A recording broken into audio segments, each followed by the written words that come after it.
Shalom to the elect of Israel, to the hopeful elect of Israel, you Hebrew Israelites, you so-called Negroes, Latinos, Native Americans, West Indian, Haitians. Gotta give all praise, honor, and glory to Yahweh, Bahashem, Yahweh Shai, the Most High, the Heavenly Father. His Hebrew name is Yahweh, not Yahweh, not Jehovah, not God, not Elohim, not Most High, not Lord, not Yah, not Jah, not Ahaya, not Allah. It's Yahweh. His only begotten Son name in the Hebrew is Yahweh Shai, not Yahshua, not Yeshua, not Jesus Christos, not Jesus Christ, not Serapis Christus, not Yeshaya, not Yehoshua. It's Yahweh Shai. So gotta give all praise, honor, and glory to Yahweh, Bahashem, Yahweh Shai, Bahashem, Rikah Kodash. Double honors to the apostles and elders of Great Millstone who teach well, in a sincere salutation. To all the heart, pushing the truth and believing the truth, where the four winds of the earth, the entire world, waking up the hope of the elect. And shalom to the wife who are listening and learning. A few sisters who are listening and learning. I'm Isaiah from the GMS Soleno Camp, coming at you with another lesson in truth, facts, faith, and edification. Another daily edification, Lord's willing. Let's be edifying. And I titled this is the Cusp, where EU, Nato, and Babylon the Great meet. So, Lord willing, be edifying. Shalom, mama, what's going on? So, just a few videos, few clips, showing you what's really going on in the news with these nations. So the first one I'm going to play, pull it up first.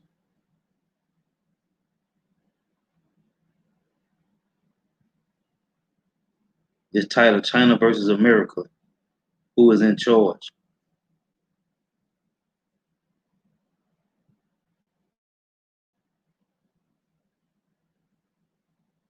Lord willing, be edifying. A global crisis needs global leadership.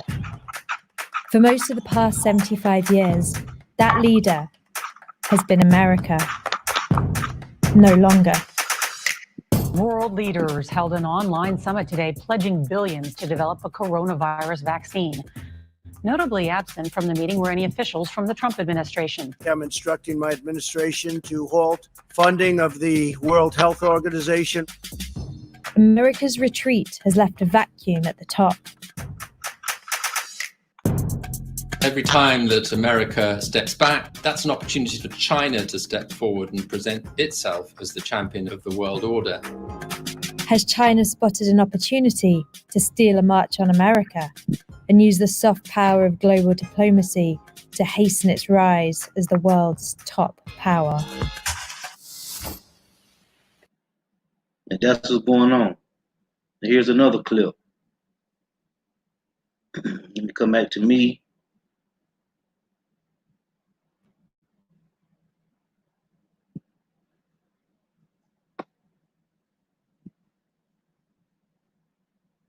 But these nations, as I tell you in Daniel, the 2nd chapter, that they shall mingle. They shall mingle together, but they will not cleave one to another. So here's another one. Lord wouldn't be edifying. Just showing a couple clips of what's going on.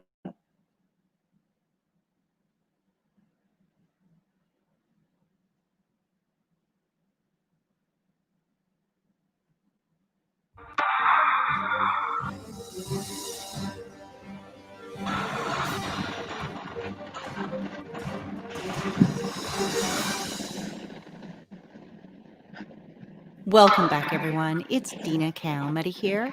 And for today's broadcast, I do have some headlines I'd like to share with you. And I first would like to start with the U.S. and China. It is being reported that China on Wednesday condemned what it called an unprecedented escalation by the U.S. and threatened to retaliate after it was ordered to close the Chinese consulate in Houston. The Chinese Foreign Ministry spokesman said in a daily news briefing that the government had been told without warning on Tuesday to close the consulate. He said that the consulate had been operating normally on Tuesday and called the reported move an unprecedented escalation, also stating that China demands the U.S.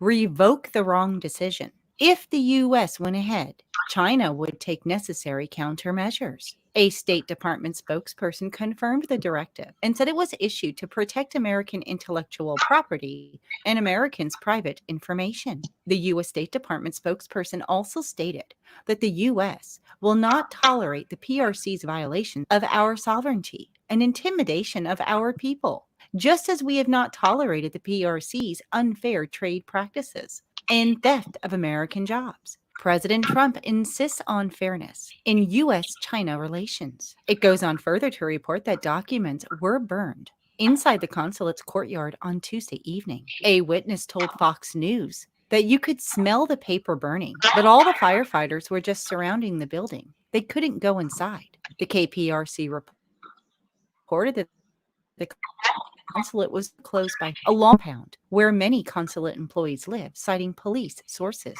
And Beijing called the eviction a violation of international law. In addition, a spokeswoman for the Chinese Foreign Ministry has blamed alleged bomb and death threats made against the country's embassy in Washington, D.C. on the U.S. government. The U.S. orders to close the Chinese consulate in Houston, Texas represents an unprecedented upgrade in political oppression against China. The Chinese Foreign Ministry spokeswoman also tweeted on Wednesday that the U.S. orders to close the Chinese consulate in Houston, Texas represents an unprecedented upgrade in political oppression against China, adding that the embassy in Washington had received the bomb and death threats as a result of smears and hatred fanned by the U.S. government. Infiltration and interference is never in the genes and tradition of China's foreign policy. Also noting that while Chinese diplomats are promoting mutual understanding and friendship, the U.S. Embassy in China publicly attacks China's political system. In the meantime, Taiwan is warning that the threat of military clash with China is on the rise. The report goes on to read that Taiwan's foreign ministry warned on Wednesday that the prospect of a military clash in the Taiwan Strait is rising precariously, urging extreme caution in the island's dealings with a Chinese leadership in Beijing that is described as both increasingly emboldened and insecure. The Chinese military has held a growing number of exercises that simulate an invasion of Taiwan. The pace and scale of China's drills, as well as those of U.S. naval and air forces deployed to the region, have risen in recent months. And Defense Secretary Mark Esper said this week that the United States would sell more arms to Taiwan as part of a $10 billion deal approved by Congress. He also said that the U.S. military would reposition forces across Asia to prepare for a confrontation with China in flashpoints, including Taiwan. Now, inside China, the government has faced growing calls from hawkish military pundits and nationalist commentators to grasp the current strategic window to seize Taiwan, an accomplishment that could rally the Chinese population and the Chinese leader's political legacy. It goes on further to report that Taiwan's foreign ministry is worried that China has conducted an unprecedented number of sea and air drills around Taiwan in 2020, with the pace rising to nearly once every day since June. He said that the threat is on the rise. He also speculated that tensions in the Taiwan Strait, one of the most heavily militarized regions in the world, continue to deteriorate as China grapples with a steep economic down and the lingering fallout of COVID-19 and the devastating flooding across the Chinese heartland. He also stated that in recent months, China has tangled in quick succession with neighbors in the South China Sea, with India over border territory, and with Western countries over Hong Kong. Mr. Wu also stated that a country will often use exterior crisis to change the domestic focus. He said, if we look at the contested issues around China, we see that for China, Taiwan would be an extremely convenient sacrificial lamb. Now, in addition to all of that, the Washington Examiner is reporting that Secretary of State Mike Pompeo is seeking a U.S.-UK coalition against the Chinese Communist Party. He also said that we want every nation to work together to push against the Chinese Communist Party's efforts.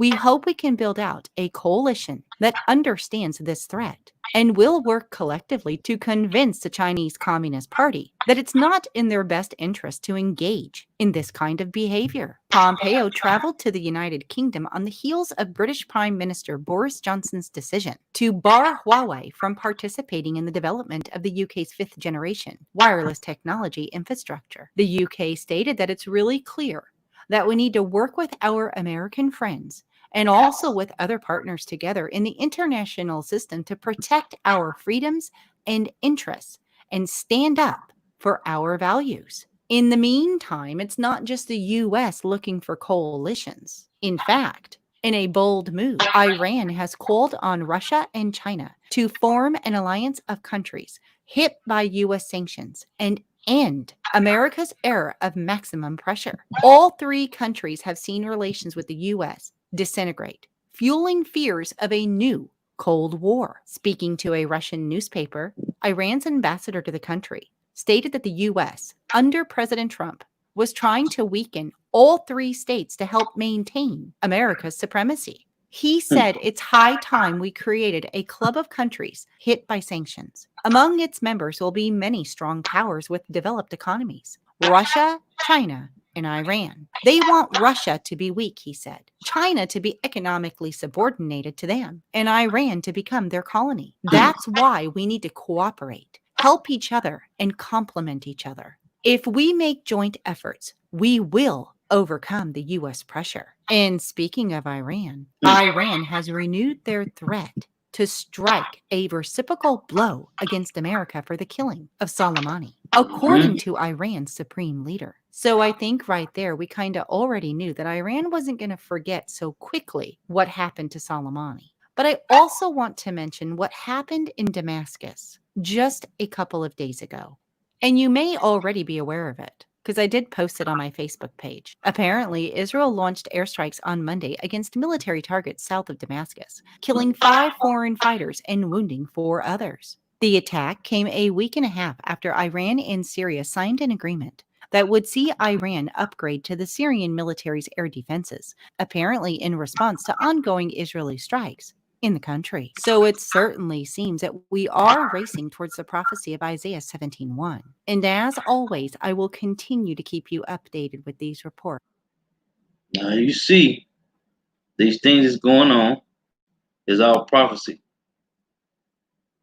These are the nations that's separating, that's tired of Babylon the Great, putting sanctions on them. So they're about to come down with great wrath. As the Lord put the spirit on these Idumeans, these Job 9 and 24s, to come down with great wrath, He finna use the other nation to do the same thing against Babylon the Great. So this is another one I got. All headlines, prophecies that's going on, man. Lord willing, this be edifying.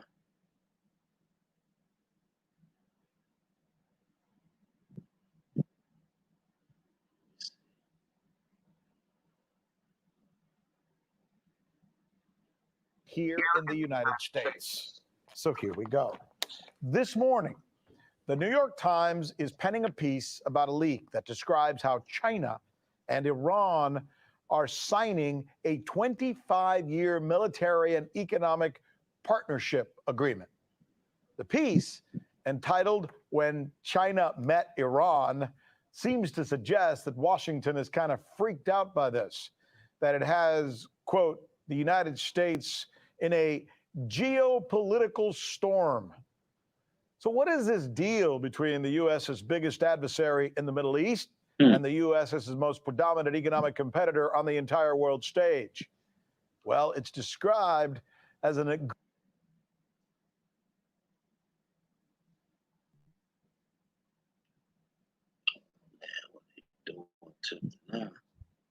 agreement that is going to provide Iran with all the tech and economic development that China can offer in exchange for massively discounted oil, all that Iran can offer. This is amazing, isn't it? So just how important is this deal? Is it happening because our foreign policy here in the States has literally pushed these two countries into each other's embrace? Has our adversarial relationship, with each of them, somehow ended up bringing them together, ironically? Charles Dickens, one of the world's greatest writers and social commentators of all time, if he were alive today, would probably say, if asked that question, that the answer is yes.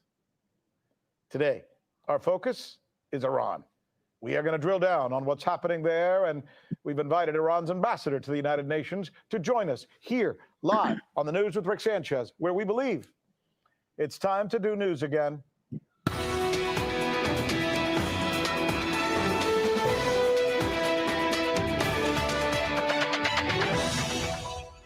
Okay, these are the questions that we think you'll be asking tomorrow after watching our newscast today.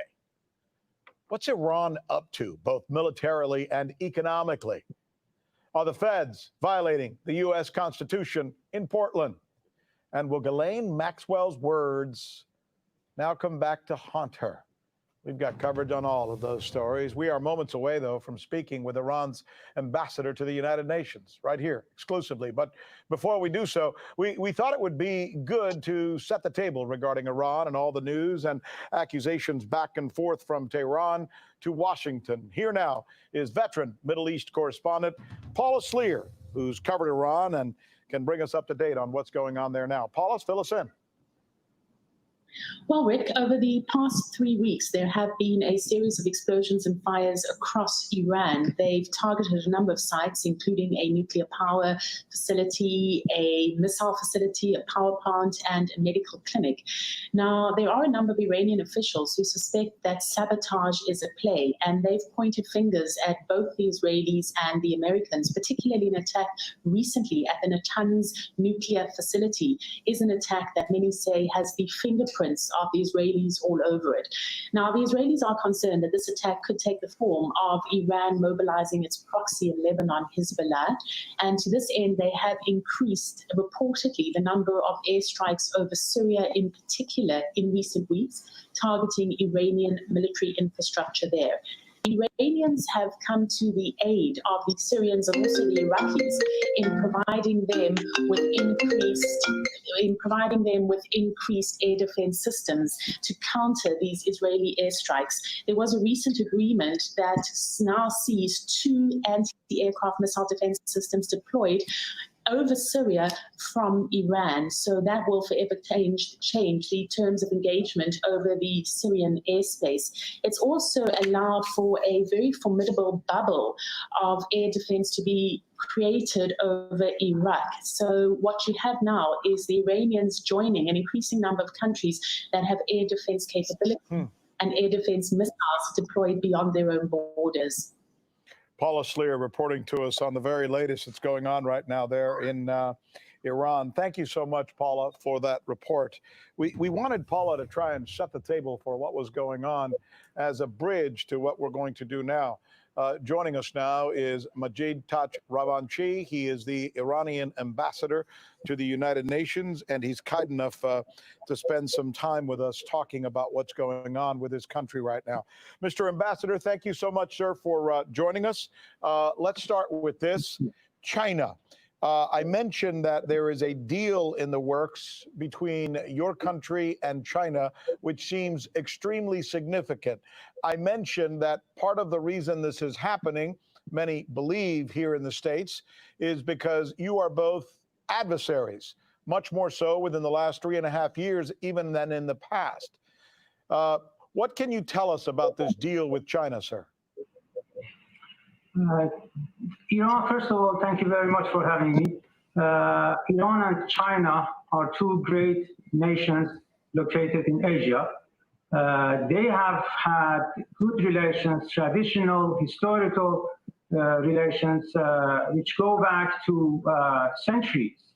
So it is natural for these 2 countries to get together, to discuss different issues, collaborate on many issues of interest to both sides, including in the field of economy. So the agreement between Iran and China is not something unusual. So we are in the process of finalizing a deal which affects both countries, which deals with many issues of interest for both sides. And I think it is natural for the two countries to sign such an agreement, provided that this is something necessary for two sides. But let me ask you the question this way. Remember, most of our audience is in the United States, and here's what I think they would want to know. Do you feel like you are doing this deal with China because you can't do a deal with the United States, because the U.S., in essence, has pushed you away? No, we are not. We are not interested to, to beg for anything from the United States. As I said, Iran and China are two natural friends. Both sides are interested in a strategic alliance, and that is what's happening on the ground. It is not related to the U.S. because, as I said, Iran and China have been enjoying good relations for many years. But, Mr. Ambassador, we cannot minimize the horrible relations between the United States and Iran.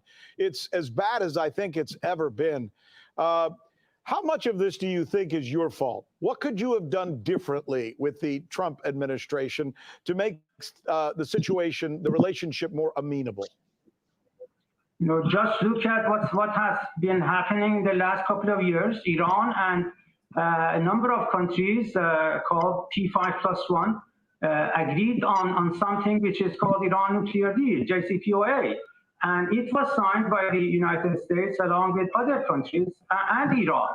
But we see that when President Trump came to office, one of the subjects that he pursued to get rid of was the Iran nuclear deal. And this is exactly what happened in May 2018. So it is not Iran who left the negotiating table. It was the United States who left the negotiating table and imposed sanctions on Iran, which include in the area of food and medicine.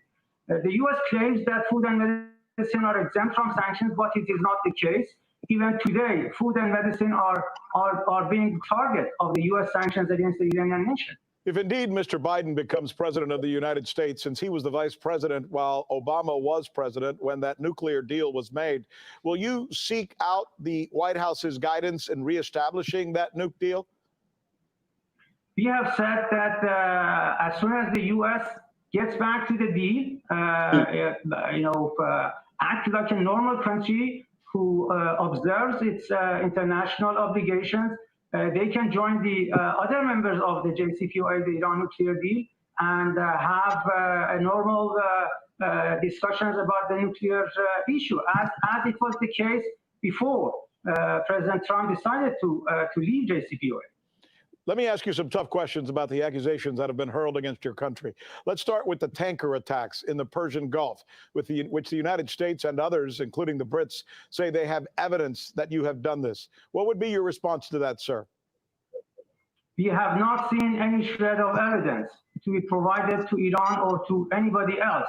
These are accusations which have been, rejected by Iran. And as I said, if they have any evidence, they should prove it to the whole international community, saying that Iran is the culprit, but they cannot provide such an information. Because as Job 13:4 say, these are the forges of lies, man. These devils in Babylon the Great are the forges of lies, man. Prior to and even after the assassination of General Soleimani, the United States says that he personally, including your country as well, was fomenting terrorism in the region and were in fact responsible for many attacks that had taken place in places like Iraq. How do you respond to that charge, sir? Is your country indeed fomenting terrorism in the region? Not at all. These are all accusations against Iran being leveled by the United States and a number of countries in the region and beyond. In fact, Iran is the main player in the fight against terrorism. Martyr Soleimani was the hero in the fight against terrorism, against Daesh and other terrorist organizations. So his assassination was a big gift to Daesh and others who celebrated his demise, because they knew how he was fighting them, and it was a big prize to these terrorist organizations. So we totally reject these allegations. In fact, the Prime Minister of Iraq is in Tehran now. He has had a number of good meetings with our officials in Tehran. Iran and Iraq have enjoyed traditional historical ties in different fields, and it is the United States who is trying to sow discord in the region, particularly between Iran and Iraq. There are some reports that seem to indicate that Soleimani may have been trying to bring about a secret deal, a truce, if you will, with Saudi Arabia, which is no friend, at least diplomatically, to your country. Can you confirm or officially deny that?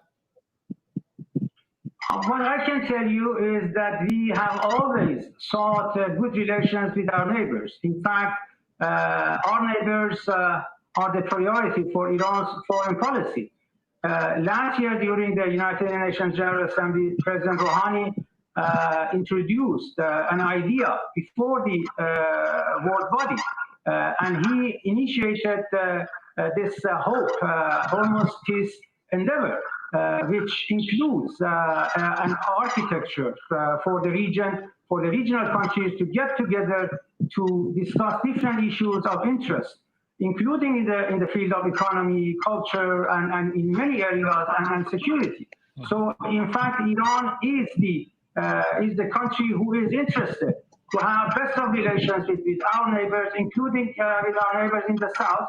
And in fact, it is the United States who does not want to see good relations being established between Iran and its neighbors.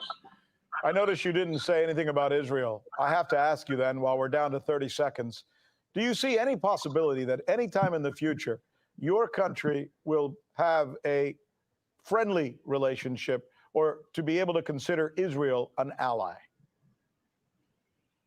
You know, we cannot establish relations with an entity which is occupying a nation, which is the source of instability in our region, which is being in the possession of more than 200 nuclear warheads. So Israel is the country who is responsible for all these wrongdoings in our region, for all these illegal, unlawful actions against the Palestinians and other countries in our neighborhood. Majid Touch Ravanchi is the ambassador to the United Nations representing Iran.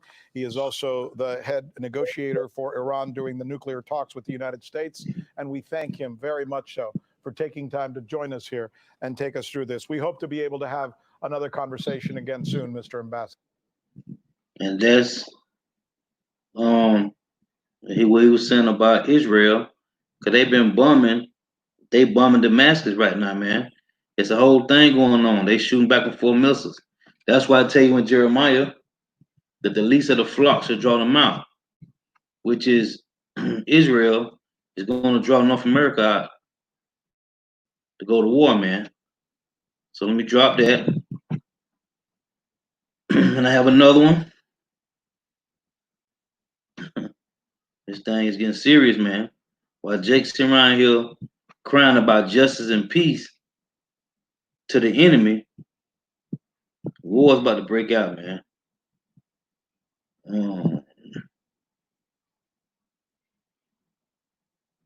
Let's see. Let's get this one.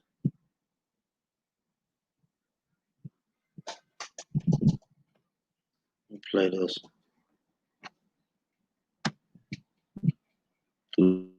Lord, wouldn't it be edifying? U.S. Secretary of State Mike Pompeo is visiting Denmark to try to persuade it to stop work on the Nord Stream 2 gas pipeline passing through its waters.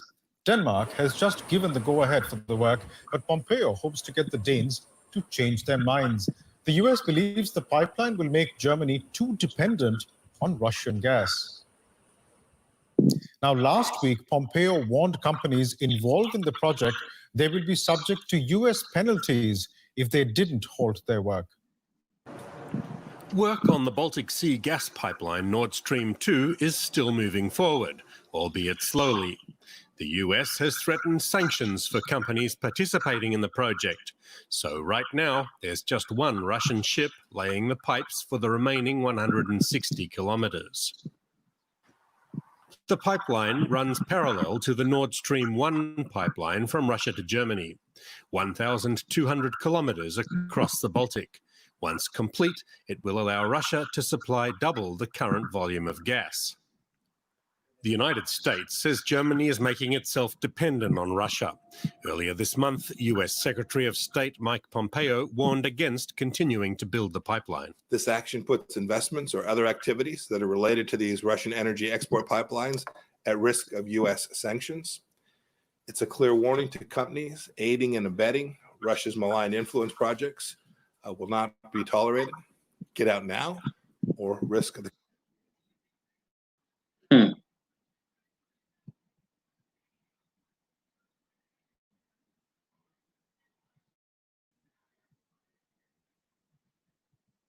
I'm James Smartwood, and welcome to the smartest debate on Lucky for the television. infomercial. In my mouth. It's in the counter infomercial. the consequences. Germany has rejected the criticism and says sanctions would be contrary to international law. Now, Denmark has given permission for additional vessels to work on the last phase of the pipeline within its territorial waters. That means work on the project may soon pick up speed, angering Pompeo and the White House. So how exactly is the German government reacting to this latest US diplomatic offensive against Nord Stream 2? DW's chief political editor Michaela Küffner spoke to German Defense Minister Annegret Kramp-Karrenbauer.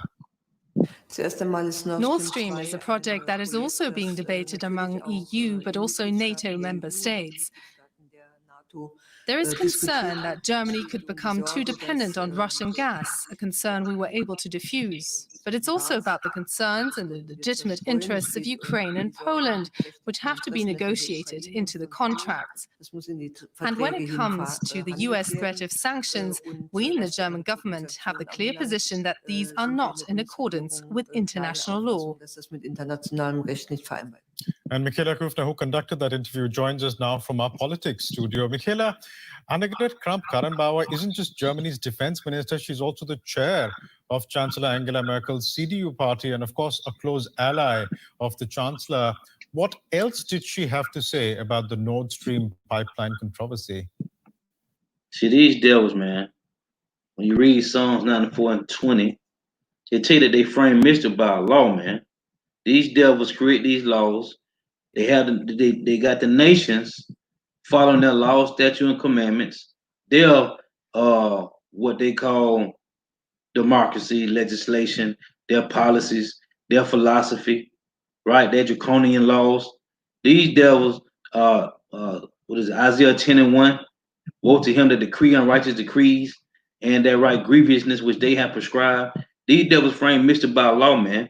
They're putting saints on these nations, and this is part of the this is why they're separating, man. But it was already written in Daniel 2. So they shall mingle.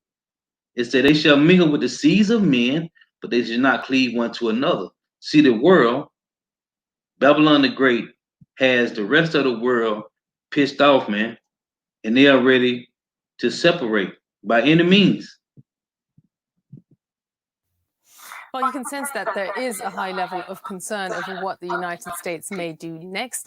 At the same time, I also know from previous conversations that she never was a big fan of this particular project. In fact, there were German MPs, European MPs who've signed up against it, saying that it weakened Europe's integrity and sovereignty, particularly towards Russia, and with the US, of course, applying pressure and having its very own interests of selling liquefied gas to the European Union. So for now, the German government is trying to build a bridge by building also a new port for gas that could be imported from the United States. But clearly there is a deadlock here, and referring to international law, that's the big question, how far that argument will get the German government, which after all continues to say that the US are their closest ally. And then it say right here, Pompey wants Denmark to stop the Nord Stream 2 work. Denmark is a part of the horns, man. Okay, Denmark is a part of the EU. So this is a separation, man. The Lord is separating these nations, man. Okay, and what's going on is eventually they're going to leave Babylon. They're going to leave the UN. They're going to join. They're going to make alliance together, as the scripture tell you in Ezekiel 38. And Russia's going to be the head of that alliance. And they're going to shoot missiles over here, man. And speaking of the US, the Trump administration has taken a very hard line on this pipeline, but with presidential elections due in 4 months' time, do you think Berlin is thinking of just sitting out this confrontation for now? Well, of course, Berlin has also heard all the politicians here that Joe Biden, the Democrat candidate, has vowed to review all decisions taken by the Trump government. That may include Nord Stream 2. At the same time, there's also very strong voices in Congress that are opposed to it. So it probably won't be that easy. At the same time, the Trump government has learned to live with a certain level of aggravation with the United States. For now, also focusing on stability within NATO and keeping the current government on its side when it comes to key defense issues. But Nord Stream 2 simply won't go away. At the same time, the German government couldn't afford to give ground because that would be seen as basically having lost a standoff, not just with Washington, but also with Brussels. DW's chief political editor, Michaela Küfner, thank you so much. Let me come back to me. Here's another one. Because this is the talk, man. This is what's going on. The separation of the nations, man. And as a brother, we got next put up on the channel, on the comment board. Hey, the Lord is gathering these nations, man. He's putting a division. He's making a division to gather these nations, man. Because the end all be all is to destroy all of them because they put their hands on the children of Israel. So that's the whole end game, to destroy all the nations because they put their hands on the apple of the Lord's eye. So he got them all in a big battle right now, man. In a verbal battle, but it's going to be war. China and India's military troops clashed in hand-to-hand combat along a disputed border in the Himalayan mountains, resulting in deaths from both sides.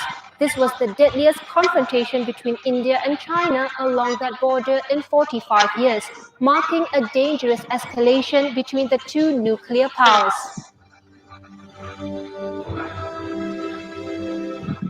In the 1950s, a term was used to describe the relationship between India and China, Hindi Chini Bye Bye, which means India and China are brothers. However, that was the exception rather than the norm, with a deep-seated mistrust on both sides still felt today. 2 years after India's independence in 1947, the People's Republic of China was founded in 1949. Despite attempts to establish a cordial relationship, such as the India-China Friendship Association, cracks were already appearing in their bilateral relations. For one, China never accepted a border drafted by the British in 1914, demarcating the frontier between Tibet and British India, also known as the McMahon Line. The ambiguity of the 550-mile line, which India recognizes as its official legal border, soon became a source of tension between the two Asian neighbors. It culminated in the Sino-Indian War in 1962. The battle lasted a month and China made inroads past the McMahon Line, while India suffered heavy casualties. Over the next few years, India managed to recover lost ground amid occasional clashes between the two countries, including one in 1975, which brought 45 years of uneasy peace at the border. Despite efforts for détente in the following years between the political leadership of both countries, the issue remained unresolved. Between 1993 and 2005, India and China signed a series of border agreements, including a 1996 agreement prohibiting the use of firearms in the volatile area. So what are both sides fighting over exactly, and what is the significance? The McMahon Line forms a part of the long border between China and India, which extends for more than 3,400 kilometers in the mountainous region of the Himalayas. This frontier is referred to as the Line of Actual Control, or the LAC, which includes landmarks such as the Pangong Lake and the Galwan Valley. There are no official records or real-life markings delineating the actual LAC, resulting in gray zones between the Chinese and Indian patrols. The LAC fringes mountains, valleys, and plateaus, making the flow of goods and activities laborious. As a result, India has been upgrading its roads and military infrastructure for over a decade, which will allow the rapid deployment of its forces. Galwan River, where the latest fatal confrontation occurred, has a vantage point of a road being built by India, which makes it a strategic and significant location. China has also been building its own infrastructure and military outposts along the LAC, including a highway connecting China's sensitive regions of Xinjiang and Tibet. The country also has more infrastructure projects west of the LAC, which connects China to Pakistan as part of its Belt and Road Initiative, adding to India's wariness. But the tension between India and China goes beyond their land borders, and given their economic might, this will have broader implications for the region and the rest of the world too. The two countries make up about 36% of the world's population. China has the second largest economy in the world, with a GDP of more than $14 trillion, while India takes the fifth spot with $2.9 trillion. As their economies grow, both countries have been investing heavily in their military arsenals.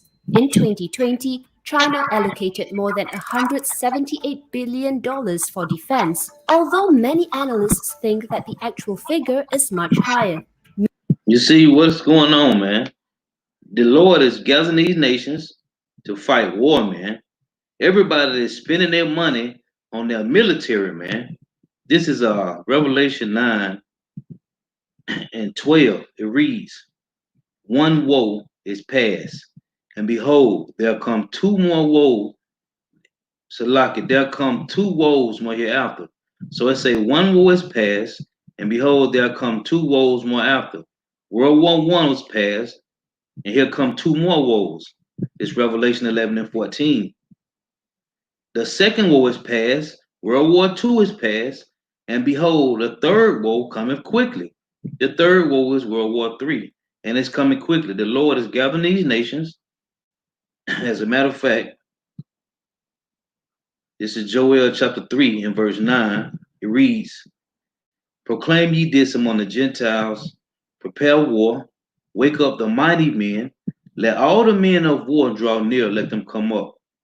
Beat your plowshares into swords, and your pruning hooks into spears, let the weak say I'm strong. Plowshares are agriculture tools. Pruning hooks are agriculture tools for cropping, man. So the Lord is saying, beat your plowshare into swords and your pruning hooks into spears. Forget about your agriculture. Take your money and put it on your military, which is what? The missiles, man.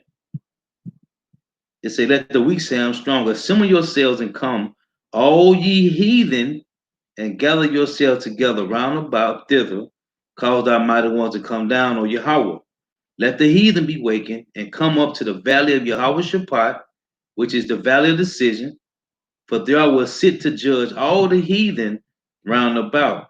So the Lord is telling these nations to gather, come together, get your military might together, and he's pushing them. That's why he's pushing all the nations over there in the Persian Gulf, man. Verse 14 say, multitudes, multitudes in the valley of decision, for the day of the Lord Yahweh is near in the valley of decision. This is going on, man. He say, beat your plowshares in the swords and your pruning hooks in the spears, man. Spend your money on military power. Meanwhile, India's defense budget stands at around $73 billion.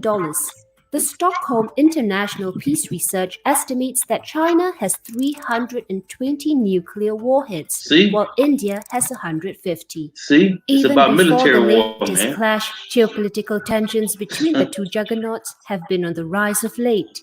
India's neighbors, Pakistan, Sri Lanka, and Nepal, have forged closer ties to China in the recent years under its Belt and Road Initiative. To counter the rise of China, India has sought closer ties with strategic players such as the United States, Russia, Japan, and Australia. What you will see, I think, is India trying to find its own way to put pressure on China. India will be trying to improve its relationships with Australia, with Japan, with Vietnam, with the United Kingdom, with all of the countries who are worried about China in order to give itself a little bit of leverage. The pandemic has taken a toll on the economies of both countries. This means that the dynamics between Beijing and New Delhi have shifted too. As companies evaluate their supply chains in the wake of the pandemic and the trade war between the US and China, India has been positioning itself to lure more foreign investment. In recent years, Prime Minister Modi's office has pushed for India to be self-reliant and has imposed curbs on Chinese imports and investment. The latest clash has also led to a boycott of Chinese companies in India, including a ban of nearly 60 Chinese apps such as TikTok and WeChat, while Chinese firms Huawei and ZTE may be excluded from the rollout of India's 5G network.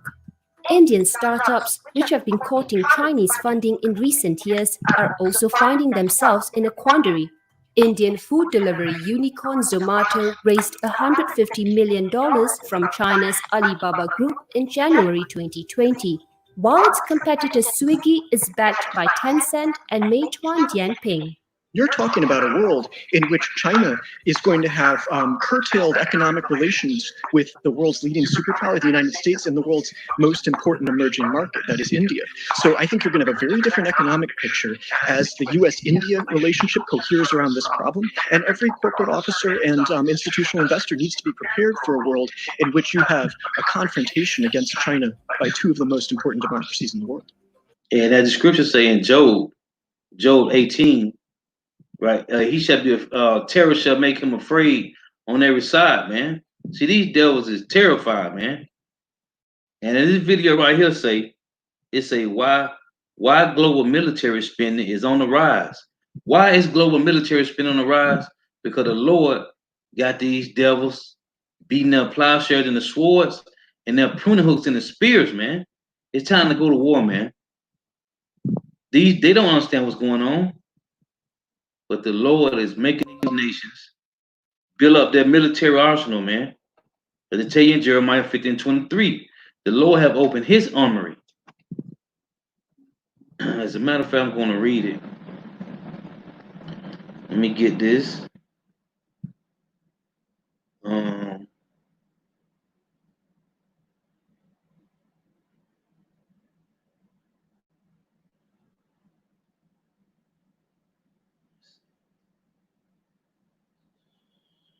Play this one. Lord willing, it'd be edifying.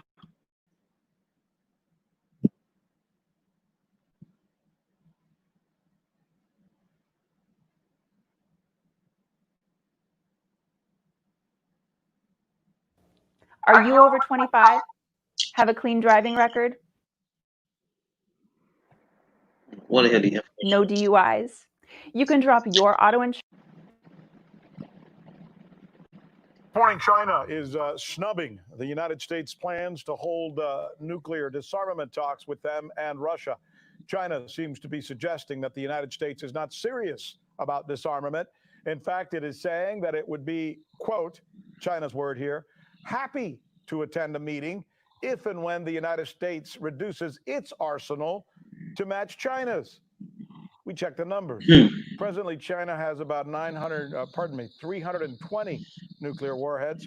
Russia has the most, by the way, with about 6,500, while the United States has roughly 6,000. With more on this Sino pushback, here is RT correspondent John Huddy. Man, I don't think they heard. Donald Trump and other I gotta run that back. are urging China to join nuclear arms. You gotta run that back. Cause this thing is serious, man. The United States plans to hold nuclear disarmament talks with them and Russia. China seems to be suggesting that the United States is not serious about disarmament. In fact, it is saying that it would be, quote, China's word here, happy to attend a meeting if and when the United States reduces its arsenal to match China's. We checked the numbers. Presently, China has about 320 nuclear warheads. Russia has the most, by the way, with about 6,500, while the United States has roughly 6,000. With more on this Sino pushback, here is RT correspondent John Huddy. This is Isaiah 54:16. Behold, I have created the smith that bloweth the coals in the fire, and that have bring forth an instrument for his works. And I have created the waster to destroy. What is a waster? It's talking about an intercontinental ballistic missile, man. This is Revelation. Hey, the Lord is beautiful, man, because he got these nations creating these missiles, and they don't even, hey, all they know is they creating them, they have them, so they'll be ready. They don't know this for World War III. This Revelation 9:16. And the number of the army of the horsemen were 200,000. And I heard the number of them, which when you look up 200,000, that's 200 million missiles. And thus I saw the horses in the vision. This was John's vision. The best way he can describe the missiles was like horses. It reads, Revelation 9:16. And the number of the army of the horsemen were 200,000. And I heard the number of them. And thus I saw the horses in the vision, and them that sat on them, having breastplates of fire, and of jacinth, and brimstone, and the heads of the horses were as the heads of lions, talking about the warheads. And out of their mouths issued fire and smoke and brimstone. Now we know a horse does not issue out fire, smoke, and brimstone out of their mouths. John the Revelator, this was the best vision he can give of the missiles, man. It said by these three was the third part of men killed by the fire and by the smoke and by the brimstone which issue out of their mouths. For their power is in their mouth and in their tails. For their tails were like unto serpents. When the missiles go up, it leave that smoke, right? Like serpents. It say, for their tails were like unto serpents and had heads, and with them they do hurt. These are talking about intercontinental ballistic missiles, man. Okay? You heard me just say Russia got 6,000 and a half. America got 6,000. China got 320. It said India had what, 150? They is building their military together. Why? Because this is the Lord, man. This is Jeremiah 50:23. It reads, Jeremiah 50:25. The Lord Yahweh will have opened his armory and have brought forth the weapons of his indignation. For this is the work of the Lord Yahweh, power of hosts in the land of the Chaldeans. This is the Lord got these devils, as I read in Isaiah 54. Isaiah 54:16. It reads, Behold, I have created the smith that bloweth the coals in the fire. This is the Lord talking, and that bringeth forth an instrument for his works. And I created the waster to destroy. The missile, man. President Donald Trump and other U.S. officials are urging China to join nuclear arms negotiations between the U.S. and Russia. But Beijing's top arms negotiator said that's not going to happen unless the U.S. makes certain concessions first, like reducing its own arsenal and staying out of China's neighborhood. There's a huge gap between the nuclear arsenals of China and the U.S. And people have reason to be concerned when the U.S. not only expands its nuclear arsenal or upgrade its nuclear arsenal, and at the same time building all the missile defense systems and deploying them in China's neighborhood. The back and forth between China and the U.S. comes as both countries are actively practicing military maneuvers in the East China and South China Sea. As far as the nuclear warhead numbers, the U.S. and Russia hold more than 90% of the world's nuclear weapons. See that? That, according to the Stockholm International Peace Research Institute. See, it said Russia and America have the most missiles, man.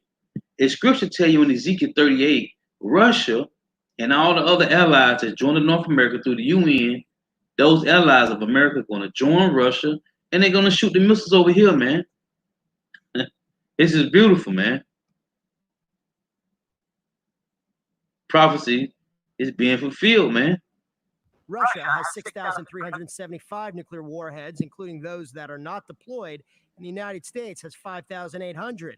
In contrast, China has 320, France 290, and the UK 215. Wow. Wong said China believes the U.S. pressure on China to join the talks is simply a ruse. See, that's why they're trying to get the other nation to stay joined to them, because Russia hold the most missiles, man. We are ready to have a dialogue with all those countries who have real interest in controlling the arms. But we have no interest to play games with anybody. For us, this trilateral negotiation is nothing but a hoax, to use the word of the US president. It's nothing more than a hoax and a game that China refuses to do. U.S. and Russian officials held talks in Vienna last month to discuss replacing the New START treaty, which limits each side to 1,550 deployed nuclear warheads. The treaty expires in February. For the news with Rick Sanchez, John Huddy. This is let me come back to me. Get rid of that. This is 2 Peter 3:10. But the day of the Lord Yahweh, Shah, will come as a thief in the night, in the which the heavens shall pass away with a great noise. So he's talking about the spiritual realm heavens. It's talking about earth. And the elements shall melt with fervent heat. The earth also and the works that are therein shall be burnt up. How are the elements going to be burnt up? From what, man? From the missiles. From them intercontinental ballistic missiles that the Lord had these nations create, man. Seeing then that all these things shall be dissolved. It said all the elements shall melt. These houses, these cars, everything that you see, the steel, the iron, no matter what it is, man. It say 2 Peter 3:10, and the elements shall melt with fervent heat, man. Because those missiles heat up over 1,000,000 degrees, man. It says, seeing then that all these things shall be dissolved, what manner of person are ye ought to be in our holy conversation and godliness? What manner of person are you ought to be in knowing that these things are going to happen, man? That North America, first and foremost North America, but all around the world, man, going to be burnt up with fire. This is Michael 4:1. For behold, Salaki, this is Malachi chapter 4, verse 1. For behold, the day cometh that shall burn as an oven, and all the proud, yea, all that do wickedly, shall be stubble. And the day that cometh shall burn them up, saith the Lord Yahweh of hosts, that it shall leave them neither root nor branch. This is what's going to happen, man, when these missiles get shot off into the ends of the earth. Now, the Lord said in Isaiah, they coming from a far country. It's Isaiah 13:5. It reads, start at verse 4. The noise of a multitude in the mountains, like as of a great people, a tumultuous noise of the kingdoms of nations gathered together. The other nations that's going to separate from North America from the UN, and they're going to shoot missiles over here. It reads, the Lord Yahweh of hosts, muster of the hosts of the battle. They come from a far country, from the end of heaven, heaven talking about earth, even the Lord Yahweh, and the weapons of his indignation to destroy the whole land. How ye, for the day of the Lord Yahweh is at hand, it shall come as a destruction from the Almighty. Therefore shall all hands be faint, and every man's heart shall melt. If you don't repent, convert, and be healed, you will be destroyed. If you don't get struck by the famine and the pestilences and the race riots, these class wars and all these things that's going to happen, you're going to die by a missile. The Lord has a missile with your name on it. So let me pull this other one.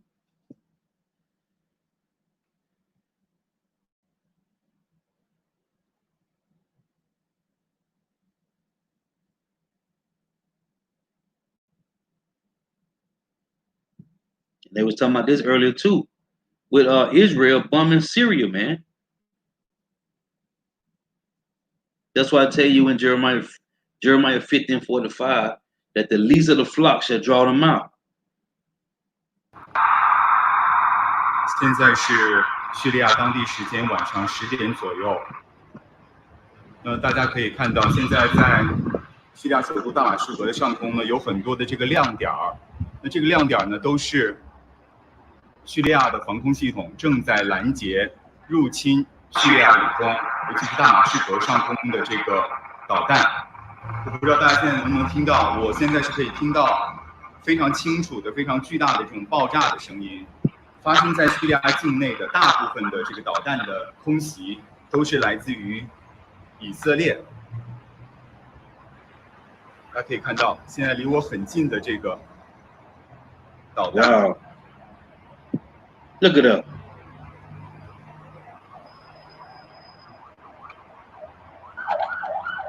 看到远处的这个爆炸，都是叙利亚防空系统正在对这些导弹进行拦截。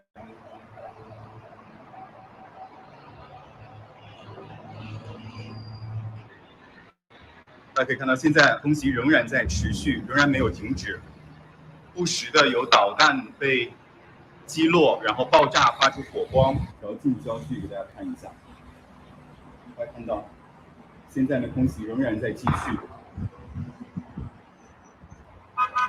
大家可以看到，现在的这个导弹依然在这个大马士革上空乱飞呀。You see that, man? That's Israel shooting missiles, man. I gotta use this for my steel, man. The nuclear warheads by country: Russia 6,375, United States 5,800, China 320, France 290, UK 215. And I was showing the other video I did, that other one I played, the other clip, that India got 150. So you see, Russia is on top, man, with the missiles. As the scriptures say in Ezekiel 38, man, that Russia is going to be a guard. As a matter of fact, might as well read it. Ezekiel 38:1, it reads, "And the word of the Lord Yahweh came unto me, saying, Son of man, set thy face against God, the land of Magog, the chief prince of Meshach and Tubal, and prophesy against him, and say, Thus saith the Lord Yahweh power, behold, I am against thee, O God, the chief prince of Meshach and Tubal, and I will turn thee back, and put hooks into thy jaws, and I will bring thee forth. And all thine army, horses and horsemen, all of them clothed with all sorts of armor, even a great company with bucklers and shields, all of them handling swords. Persia, which is Iran, Ethiopia and Libya with them, all of them with shield and helmet. Gomer and all his bands, the house of Togarmah of the north quarter, and all his bands, and many people with thee. Be thou prepared and prepare for thyself, thou and all thy company that are assembled unto thee, and be thou a guard unto them." The Lord is telling Russia right here to be a guard to all the other nations that's eventually is going to lead North America. This is Obadiah 1:7. It reads, "All the men," this is talking to Babylon the Great, Obadiah 1:7. "All the men of thy confederacy," that's through the UN, "all the men of thy confederacy have brought thee even to the border. The men that were at peace with thee have deceived thee and prevailed against thee. They that eat thy bread have laid a wound under thee. There is none understanding in him." So you see these nations, all the men of the confederacy have brought thee even to the border. What border? To go to war, man. To fight. As they're going to fight over there in the land of Saudi Arabia, man, between the Persian Gulf and the Red Sea, as the scripture tell you in Joel 2. Okay, Joel 2 and 20. As a matter of fact, this is Joel 2 and 20. It reads, "But I will remove far off from you the northern army, and will drive him into a land barren and desolate, with his face towards the east sea, which is the Persian Gulf, and his hinder part towards the utmost sea, which is the Red Sea, and his stink shall come up, and his ill savor shall come up, because he have done great things." So that war of the destruction of Babylon the Great and all the nations, man, the Lord is gathering them all. The Lord got them in a separation right now, preparing them, man, to beat their plowshares and the swords and their pruning hooks and the spears. This is Daniel chapter 2 and verse 43. "And whereas thou sawest iron mixed with miry clay, they shall mingle themselves with the seeds of men." The seeds of men are the other heathen nations. Okay? You got the seeds of the wicked, you got the seeds of men, and then you got the seeds, you got the sons of the Lord. Or I'm gonna say it like this: you got the sons of the wicked, the sons of men, and the sons of God, in layman's terms. So the seeds of the wicked is Esau, Edom. The seeds of men are the other 16 heathen nations: the Chinese, the Japanese, the Arabs, right? The Pakistani Indians, the Elamites. So you got these other nations. You got the seeds of the wicked, which is Esau, Edom, the seeds of men, which is the other heathen nations.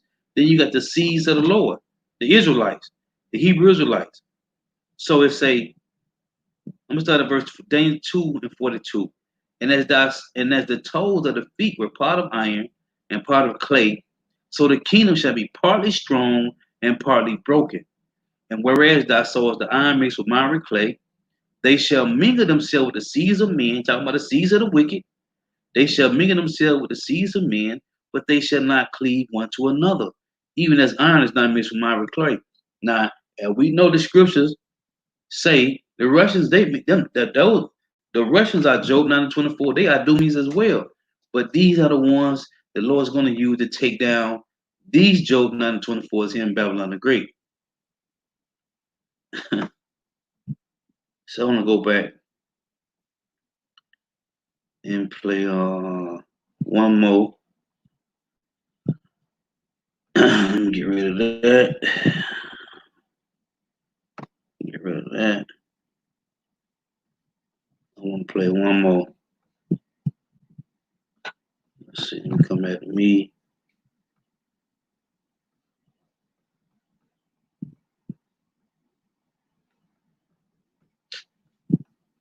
We're in some beautiful times, man. We're in some beautiful times. Seeing these nations collapse like this, man. The Lord is bringing these nations down.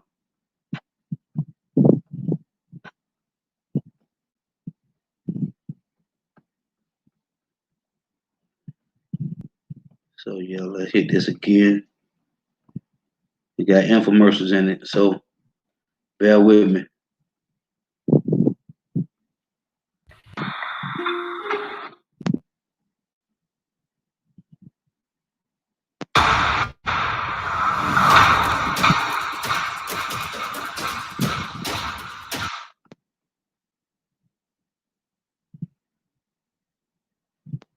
My dad used to come home drunk every day and hit me. My mom had passed away from giving birth.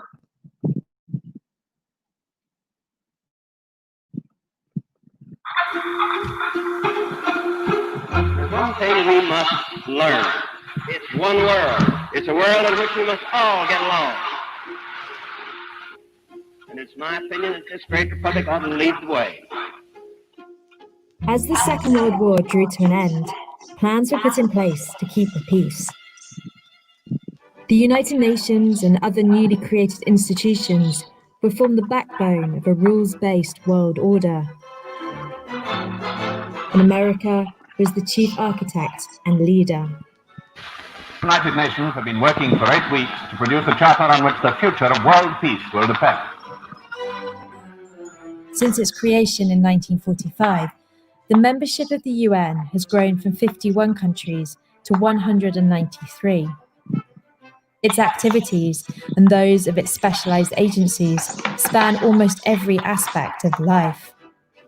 We have before us the opportunity to forge, for ourselves and for future generations, a new world order. But after successive presidents committed to leading and shaping the world, President Trump has pulled America in a very different direction. The future does not belong to globalists. The future belongs to patriots. The future belongs to sovereign and independent nations. Under Donald Trump's presidency, America has been a quitter of international arrangements and institutions. As well as withdrawing funding for the World Health Organization, a UN agency, President Trump has pulled America out of the Paris Agreement on climate change, the nuclear deal with Iran, and he abandoned the Trans-Pacific Partnership, a giant trade agreement that was close to completion. I think this is all part of the America First idea. There's a long history of America fearing being held down by smaller powers, but it's taken a particularly strong form under Donald Trump. You know what I am? I'm a nationalist, okay? I'm a nationalist.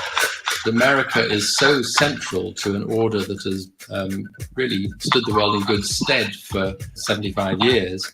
If America withdraws, everybody else is extremely worried about what will maintain this order in its absence and whether the rules of the game are actually going to be adhered to in future. The country that has stepped into the void left by America is China. See? Always in with China, man. When I first saw this product, I thought it looked kind of crazy. Didn't really understand what the benefits would be, but I had seen.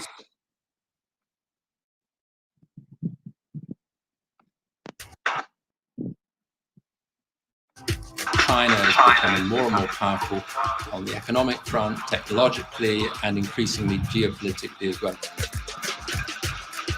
Over the past 2 decades, China's contribution to the UN's regular budget has increased from 1% to 12%, while America's has remained the same.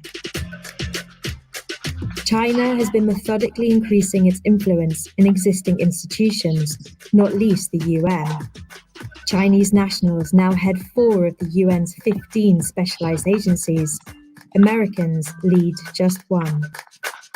China has become, in recent years, increasingly assertive in the way that it pushes its interests. It's not afraid anymore to use quite strong-arm tactics. It's not afraid to use its veto in the Security Council. Security Council vetoes can tell us a lot about the balance of power in the UN. During the Cold War, America used its veto regularly, but in the past decade, it's used it just 3 times. China, on the other hand, has increased its use, but the country exercising its veto power most in recent years is Russia. There does seem to be an alliance of convenience between China and Russia. Both share an interest in not having Western countries become too busybody in their human rights, for example, to be able to act uninhibitedly in their rather authoritarian ways. Whether over the long term that's sustainable is debatable, because Russia is, after all, a declining power compared with China, which is a rising power, and Russia may come to find its embrace of China distinctly uncomfortable. In March 2018, France proposed that the UN Security Council heard a briefing on human rights abuses in Syria. Well, that ain't what the scriptures say about Russia. But Russia and China opposed the session. The provisional agenda has not been adopted, it having failed to obtain the required number of votes. The meeting is adjourned. Hey, you see, man, Russia is the ones, man. Russia is the ones. I don't want to make this too much more longer. Hey, this is beautiful, man. We had some beautiful times. The Lord had these nations fighting amongst each other, man. And they tell you in Luke 11:17, a house that is divided. As a matter of fact, let me read that. Let's get that. This is Luke 11:17. It reads, "But he knoweth their thoughts and said unto them, Every kingdom divided against itself is brought to desolation, and a house divided against a house falleth." This is Isaiah 19 and verse 2. It reads, "And I will set the Egyptians against the Egyptians, and they shall fight every one against his brother, and every one against his neighbor, city against city, and kingdom against kingdom." That's what's going on, man. In the house of the EU and NATO in North America, there's a separation. This is Mark chapter 3 and 23. It reads, "And he called them unto him and said unto them in parables, How can Satan cast out Satan? And if a kingdom be divided against itself, that kingdom cannot stand. And if a house be divided against itself, that house cannot stand. And if Satan rise up against himself and be divided, he cannot stand but have an end." North America, Babylon the Great, and these nations at the UN, and you see it said there's over 193 nations joined to the UN, man. Okay? And it started with the 10 horns, as the scripture tell you in Revelation, the 7-head beast, the 7 heads and 10 horns. The 10 horns is now 193 all together, man. And this is Revelation 17 and verse 16. "And the 10 horns which thou sawest upon the beast, these shall hate the whore." The 10 horns represents EU. Okay? "And the 10 horns which thou sawest upon the beast, these shall hate the whore, and shall make her desolate and naked. The whore is Babylon the Great, and shall eat her flesh and burn her with fire.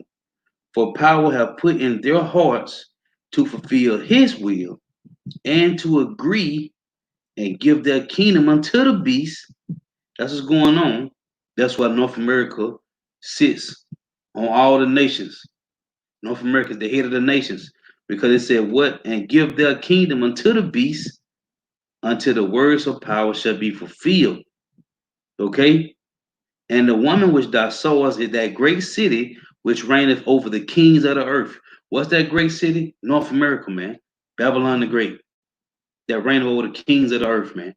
The Lord said he gave them, they gave their kingdom to the beast, man. Right for right now, they in a small agreement, it's a separation, but it's gonna come to a point, like I read in Obadiah 1 and 7, it's gonna be a straight separation, man. So Lord, when it's edifying, gotta give all praise, honor, and glory to Yahweh, Bahashim Yahushua, Bahashim Rikah Kodash, double honors to the apostles and elders of Great Millstone who teach well, in a sincere salutation to all the doctrine, pushing this truth and believing this truth to the full ends of the earth, the entire world. We get up the hopeful elect. Shalom to the wife who are listening and learning, the few sisters who are listening and learning.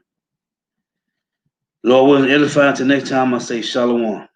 Hey, the water out for tuning in too, brother. We got next Mac. The water, brother, for tuning in.